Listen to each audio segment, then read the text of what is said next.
¿Qué tal, médicos? Hoy revisamos un tema importante en reumatología, sobre todo por el diagnóstico diferencial que nos van a pedir a la hora de estar revisando el tema, uno de los temas igual de mucha importancia, como es la artritis reumatoide. El día de hoy revisamos entonces osteoartritis, esperando dilucidar o ayudar un poco a crear esa diferenciación, ya que pues equivocarnos realmente tendría consecuencias importantes.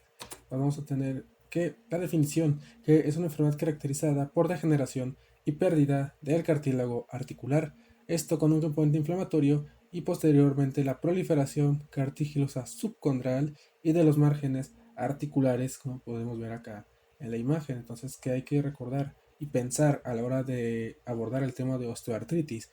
Que hay una degeneración y pérdida del cartílago articular. Entonces, si nosotros perdemos este cartílago, pues quedan los dos huesos chocando entre sí. Obviamente es como colocar dos superficies duras que van a estar interactuando, friccionándose y dañándose continuamente, que pues obviamente nos va a causar en un futuro dolor, limitación de movilización y todo eso.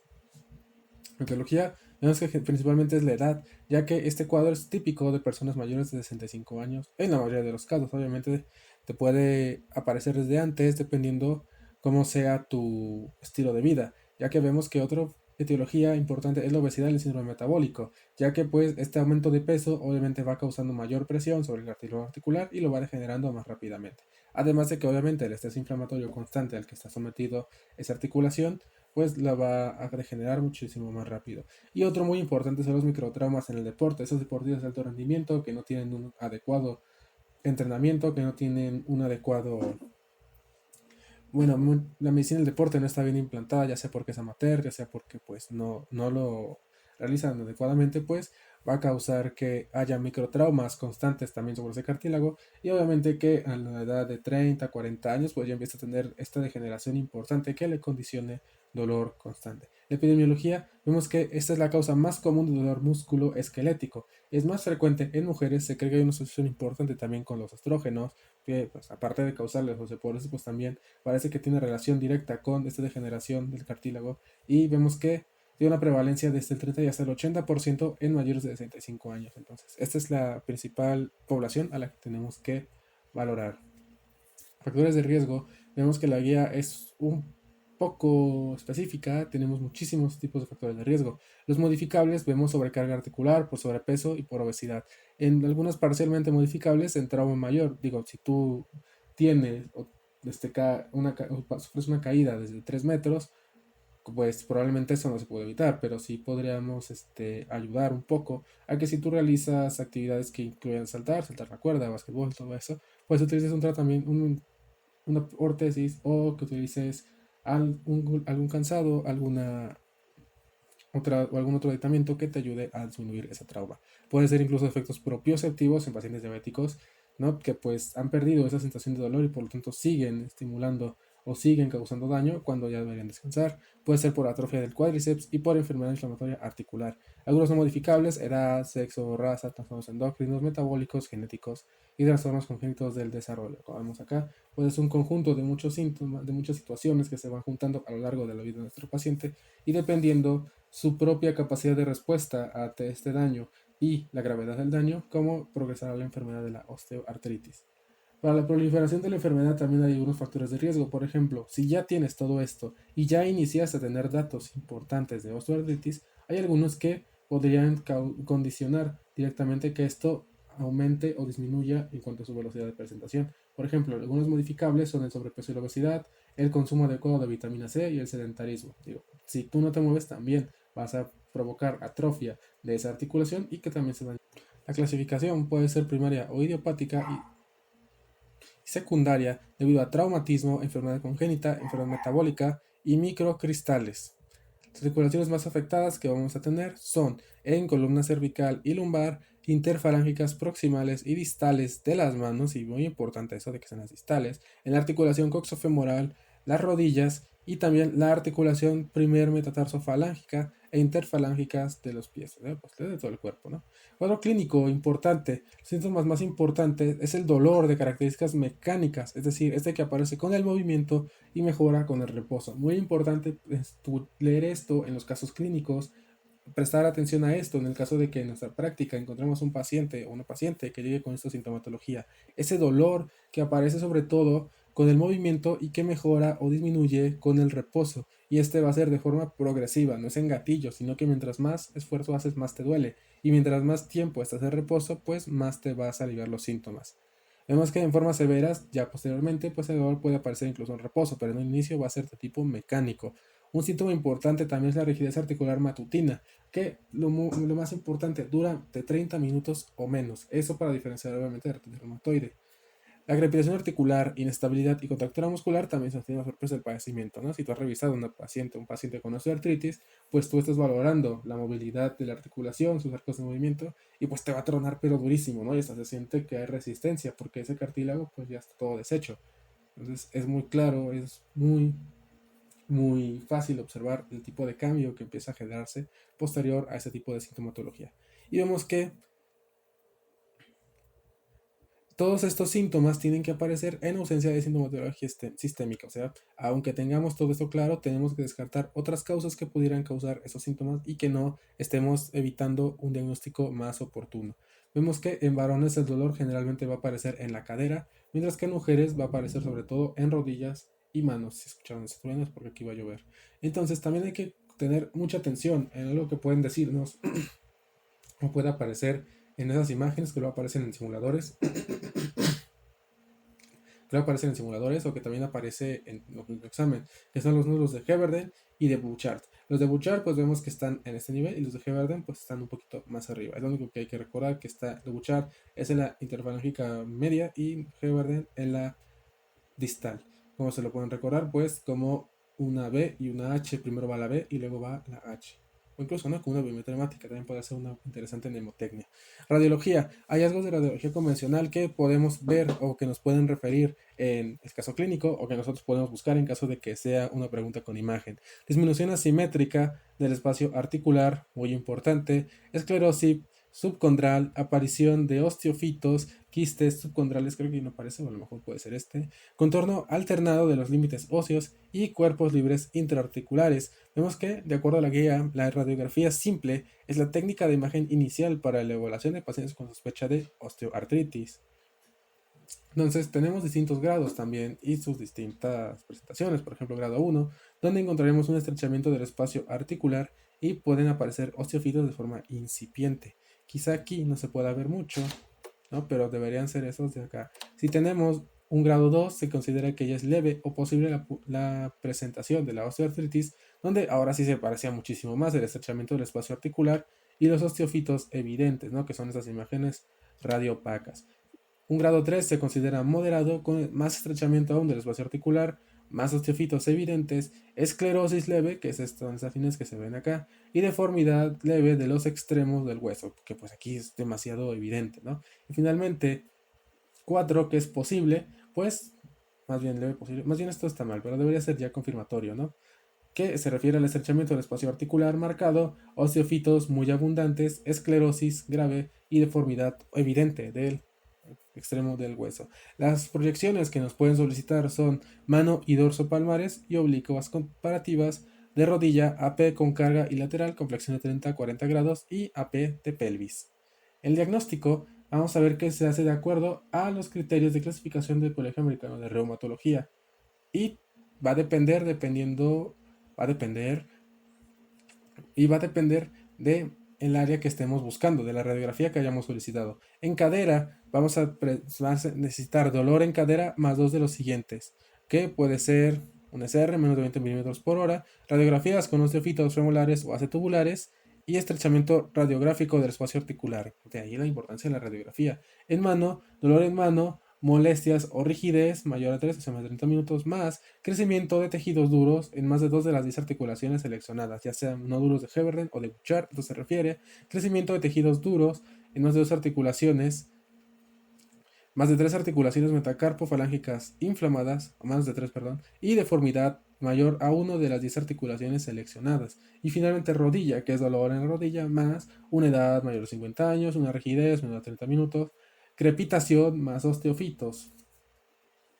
El tratamiento, vemos que la guía menciona que la primera línea es el paracetamol, como tratamiento de primera elección para disminuir el dolor leve a moderado debido a su seguridad y eficacia, ¿no? Porque pues se supone que es el AINE, bueno, que ni AINE es, ¿verdad? Pero que causa menor sangrado gastrointestinal, de ahí la importancia de paracetamol. Y de hecho sí nos permite utilizar incluso la dosis tope, que son los 4 gramos al día, en el caso de pacientes con osteoartritis. Esto como tratamiento de primerísima línea. Entonces, si les preguntan a ustedes qué es mejor, paracetamol o ibuprofeno, naproxeno, diclofenaco, el que ustedes gusten, es paracetamol. Posteriormente se pueden utilizar inhibidores selectivos de la COX-2, que son fármacos de primera elección en el caso de dolor moderado a severo con complemento inflamatorio donde los analgésicos simples no son efectivos o tenemos riesgo importante de hemorragia digestiva. Entonces el Ecoxib, Eterocoxib, todo eso. Cuando tenemos osteoartritis en manos y rodillas, incluso se recomienda usar AINE de forma tópica como complementaria al paciente que usa paracetamol. Entonces nos refieren muchas veces que la primera línea sí o sí es paracetamol.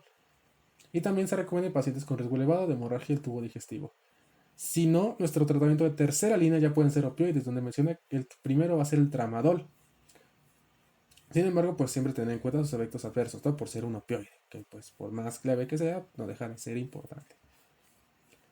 El tratamiento no farmacológico va a incluir cambios en el estilo de vida, como reducción del peso, ejercicio rutinario de bajo impacto, natación y también puede ser dieta para disminuir el peso y obviamente disminuir la carga sobre esa articulación dañada. En rehabilitación tenemos ejercicios de estiramiento y fortalecimiento muscular, tenemos los TENS, que es estimulación nerviosa eléctrica transcutánea, uso de ortesis e incluso aparatos de asistencia, ya sea andadera o bastón. Tenemos un algoritmo un poco largo de la guía, pero muy sencillo de revisar. Tenemos un paciente adulto que acude a consulta por dolor, porque recordemos que la primera causa de dolor musculoesquelético en pacientes va a ser la osteoartritis. Vamos a ver que este dolor es generalizado. Vamos a ver si tiene más de 3 áreas afectadas. Si las tiene, pues tenemos que pensar en otra cosa. Si tiene menos de 3, bueno, entonces es localizado. Hay que solicitar evaluación de mano, rodilla, cadera, hombros, pies y realizar historia clínica completa y exploración física dirigida. Hay que evaluar si es sinovitis. Si hay sinovitis, hay que realizar radiografía de la zona afectada. Si ya tenemos radiografía, pues, y cumple los criterios que revisamos anteriormente, diagnosticamos la osteoartritis. Entonces hay que realizar cambios en el estilo de vida, dieta, reducción del peso, ejercicio, fortalecimiento de estructura muscular. Recuerden, en primera línea, paracetamol. Segunda línea, puede ser AINES, sobre todo menciona el uso de naproxeno o si no, inhibidores de la COX-2 más IBP, su omeprazol, y si no, pues tratamiento con opiáceos neuromoduladores, ya vimos como el tramadol. Si no hay sinovitis, pues hay que ver si hay criterios del Colegio Americano de Reumatología. Si los cumple, pues podemos sospechar de la osteoartritis. Si no los cumple, pues hay que buscar otro tipo de causa de esta osteoartritis. Continuando con los temas, podemos revisar rápidamente espondilitis anquilosante, que se define como una enfermedad sistémica inflamatoria que va a afectar al esqueleto axial, sobre todo columna vertebral y articulación sacroiliaca, así como a la entesis. La etiología generalmente es desconocida, sin embargo, siempre se menciona una fuerte asociación con el HLA-B27, que pues la verdad yo no sabía mucho de espondilis anquilosantes, solo me acordé de que es más frecuente en hombres y que está asociado a HLA-B27. Les prometo que eso es lo que me bastó. Y también el nivel socioeconómico es determinante. Esto sobre todo porque los pacientes con poco poder adquisitivo pues no pueden costear un médico y van a seguir con la progresión de esta enfermedad hasta que pues realmente sea limitante. El inicio de los síntomas generalmente es a los 15 a los 25 años, otros recordados más frecuente en varones. Entonces eso también nos puede ayudar un poquito. La osteoartritis generalmente va más hacia mujeres de edad avanzada y la espondilitis anquilosante generalmente es en varones jóvenes. El 40% incluso va a desarrollar una artritis periférica. El cuadro clínico vemos que es un dolor lumbar de tipo inflamatorio. Recuerden que el otro era mecánico. Es al ser inflamatorio, pues mejora con el esfuerzo y empeora con el reposo. Vemos que también podemos presentar artritis periférica y podemos tener síntomas extraarticulares como la uveitis, valvulopatía o entesitis. Pero lo más importante que nos van a referir nuestros pacientes, que nos va a referir el cuadro clínico o el examen, es que presenta sacroileitis, ese dolor de tipo inflamatorio que aparece en la región sacra, en la espalda baja. Es lo más que tenemos que encontrar. También podemos encontrar otros como fractura luxación de las vértebras cervicales por el cambio de postura que genera este tipo de sacroileitis. Podemos tener rigidez, entesopatía, podemos tener incluso otros que ya pueden ser como prostatitis crónica o inflamación intestinal. Esto por la intensa inflamación que estamos generando. Pero lo más importante, otra vez, es el paciente joven que tiene dolor de tipo inflamatorio que aumenta con el reposo y mejora con la actividad física. De hecho, los pacientes les van a decir que a lo largo del día va disminuyendo ese dolor. Vemos que en el paciente con, como decía antes, la región torácica, la columna vertebral, es el principal sitio de la lesión inflamatorias. Y la uveitis es una urgencia médica y hay que instaurar el tratamiento inmediato. Aquí pues es interconsulta directamente con oftalmología. La guía no se mete en problemas. El cuadro clínico entonces que va a presentar mi paciente. Cuando estemos evaluándolo, hay que valorar la movilidad espinal con el test de Schober modificado, que bueno, nada más sepan que se hace con eso. Distancia, otras pruebas como distancia del dedo al suelo, flexión lateral lumbar, expansión torácica, occipucio pared y la rotación cervical. Todo esto posiblemente son los movimientos que siempre realizamos en la exploración física para valorar cuál es la articulación que está dañada.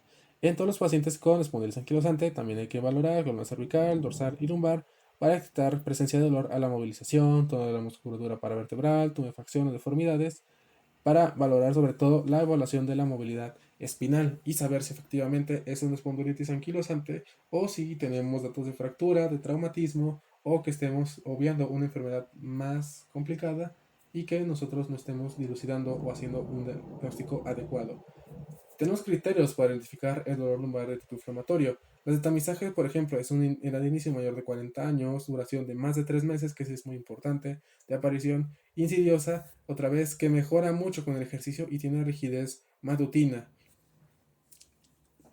Y criterios para personas más de 50 años que ya tienen un dolor crónico para ver si es lumbar inflamatorio, es otra vez rigidez matutina en más de 30 minutos, que mejora con el ejercicio también o con la actividad, que incluso puede llegar a ser tan intenso que lo despierta a la mitad de la noche y que también tiene un dolor glúteo alternante.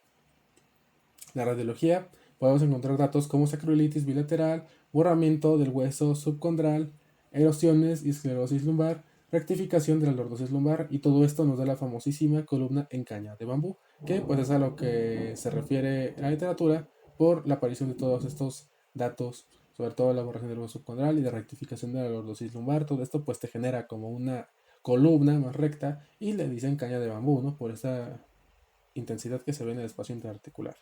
El diagnóstico entonces, otra vez, a pesar de sus limitaciones para el diagnóstico precoz, se recomienda utilizar los criterios de Nueva York. ¿Qué son estos para el diagnóstico de espondilitis anquilosante? Son dolor lumbar y rigidez más de 3 meses con duración que mejora con el ejercicio pero no se alivia con el reposo. Reducción de los movimientos de la columna lumbar en el plano sagital y frontal. Reducción de la expansión torácica con respecto a valores normales. Y criterio radiológico, sacroilitis bilateral de al menos grado 2 o unilateral grado 3. Y vemos que se establece el diagnóstico de espondilitis anquilosante si cumple el criterio radiológico y al menos uno de los clínicos.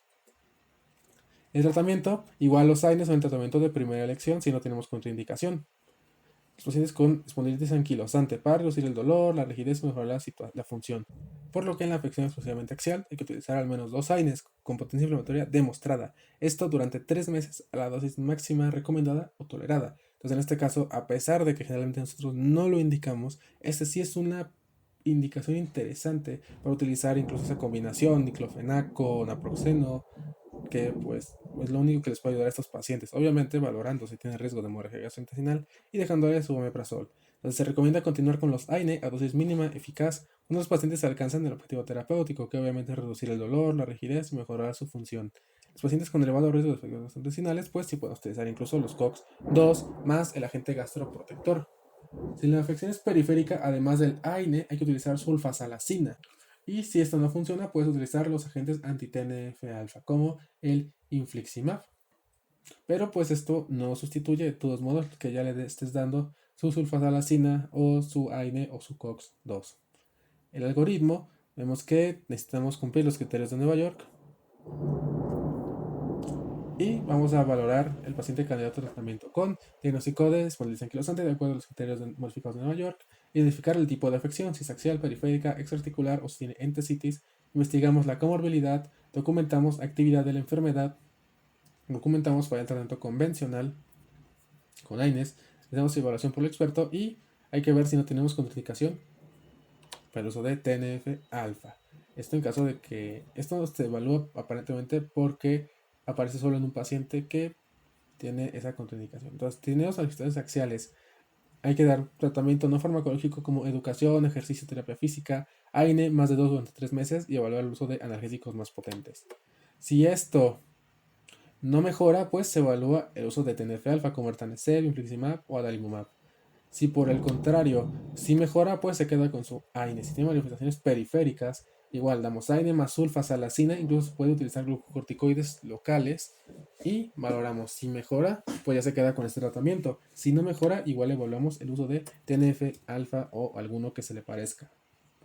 Entonces, una clase muy rápida, muy sencilla, nada más que agregar por mi parte. Recuerden seguirnos en las redes sociales, seguimos subiendo clases de las distintas materias para su preparación del examen, que recuerden ya se está acercando, ya estamos a mediados de marzo. Entonces, síguenos en las redes sociales, suscríbanse, que seguimos subiendo muchas clases para ayudarlos a lograr su objetivo. Nada más que agregar por mi parte, adiós.